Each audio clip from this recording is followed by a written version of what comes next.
दोस्तों, आज की ये छोटी सी कहानी से आपको पता चल जाएगा कि सब्र में बहुत बड़ी ताकत है। अगर आप अपनी लाइफ में सब्र करते हो तो आपको उसका फल भी वैसा ही मिलेगा। एक समय की बात है, एक महाराज नदी किनारे ध्यान में बैठे हुए थे। तभी अचानक उन्हें पानी में किसी के छलांग लगाने की आवाज़ सुनाई देती है। तो उन्होंने अपनी आँख खोली और देखा कि नदी में एक आदमी डूब रहा है। नदी में कूदकर उसकी जान बचा ली। फिर उन्होंने उससे पूछा कि ये तुम क्या कर रहे हो? आत्महत्या करना पाप है। तुम्हारे जीवन में ऐसी भी क्या समस्या आ गई है कि तुम खुदकुशी करने पर उतर आए हो? फिर उस आदमी ने महाराज से बताया कि गुरुजी, मेरी लाइफ में कोई एक समस्या हो तो बताऊं। मेरे जीवन में अनेक समस्याएं हैं। ना ही मेरे पास पैसे हैं और ना ही मेरे पास कोई काम है। मैंने व्यापार शुरू किया तो उसमें घाटा हो गया। मैं लाखों का कर्जदार हो गया।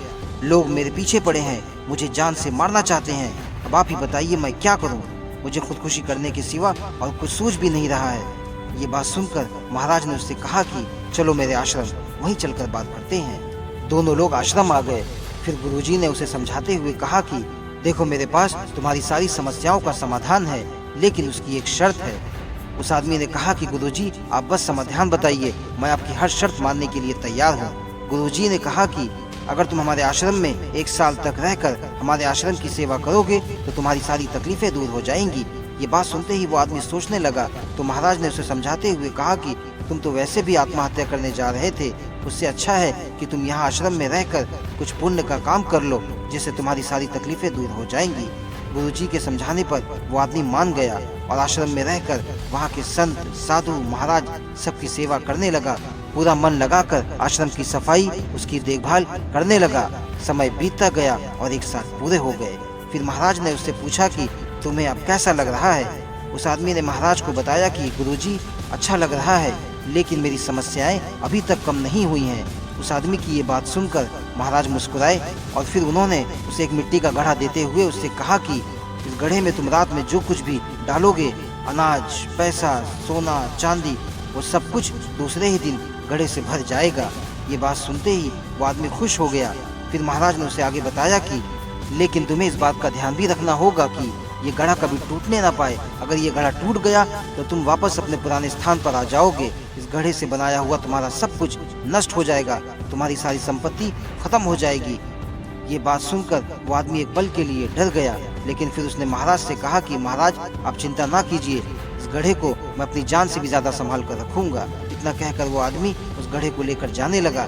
तो महाराज ने उसे रुकाकर उससे कहा कि मैं तुम्हारे 1 साल के कार्यकाल से बहुत खुश हूँ, इसीलिए मैं चाहता हूँ कि तुम 1 साल मेरे आश्रम में और रुक जाओ, तो मैं तुम्हें इस घड़े को बनाने की विधि भी बता दूंगा। इस बात से वो आदमी बहुत ज्यादा प्रभावित नहीं हुआ।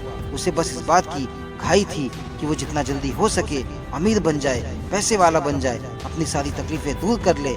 और यही सोचते हुए वो महाराज के सामने हाथ जोड़कर उनसे माफी मांगने लगा कि गुरुजी, अब यहाँ 1 साल और रुकना मेरे लिए संभव नहीं है। इतना कहकर वो आदमी गुरुजी का आशीर्वाद लेकर आश्रम से निकल गया और सीधे अपने घर आ गया। और जैसे महाराज ने उसे बताया था, उसने वैसा ही कार्य करना शुरू कर दिया। और देखते ही देखते वो अपने गांव का सबसे धनी आदमी बन गया। उसके पास धन, दौलत, इज्जत, शोहरत सब कुछ आ गया और उसके साथ साथ ही उसमें अहंकार भी आने लगा। वो गलत रास्ते पर निकल पड़ा, अय्याशी करने लगा, शराब के नशे में धुत रहने लगा। और एक दिन नशे की हालत में वो घड़ा उसके पैर से ठोकर लगकर टूट गया। उसका पूरा नशा अचानक गायब हो गया। देखते ही देखते उसकी आंखों के सामने उसकी पूरी जायदाद खत्म हो जाती है, उसकी सारी संपत्ति गायब हो जाती है। उसके चारों तरफ बस मैदान ही मैदान दिखाई देने लगता है। वो तुरंत भागकर आश्रम जाता है और महाराज को सारी बात बताता है और महाराज जी से फरियाद करने लगता है कि वो उसे दूसरा घड़ा दे दे या उसे नया घड़ा बनाने की विधि बता दे। लेकिन गुरुजी ने उसकी एक न सुनी। वो आदमी अपना सर पकड़कर रोने लगा। उसे अपनी गलती का एहसास होने लगा। वो सोचने लगा कि काश मैंने 1 साल और गुरुजी की सेवा कर ली होती तो आज मुझे घड़ा बनाने की विधि पता चल जाती। लेकिन अफसोस, उस समय मैंने गुरुजी की एक न सुनी। दोस्तों, ये कहानी से हमें यही सीख मिलती है कि हमें हमारे जीवन में कुछ बड़ा करना है तो हमारे अंदर पेशेंस होना चाहिए, धैर्य होना चाहिए। अगर हमारे अंदर पेशेंस नहीं होगा तो हम अपनी लाइफ में कभी भी कुछ बड़ा अचीव नहीं कर सकते हैं। इसीलिए धैर्य रखना सीखिए, पेशेंस रखिए। दोस्तों, ये कहानी अच्छी लगी है तो प्लीज़ वीडियो को लाइक कीजिए और अपने सभी दोस्तों को शेयर कीजिए। और अगर आप हमारे चैनल पर नए हैं तो प्लीज़ चैनल को सब्सक्राइब करके बेल आइकन ऑल पर दबा दीजिए, ताकि आपको हमारी हर नई मोटिवेशनल कहानी का अपडेट सबसे पहले मिले। Thank you.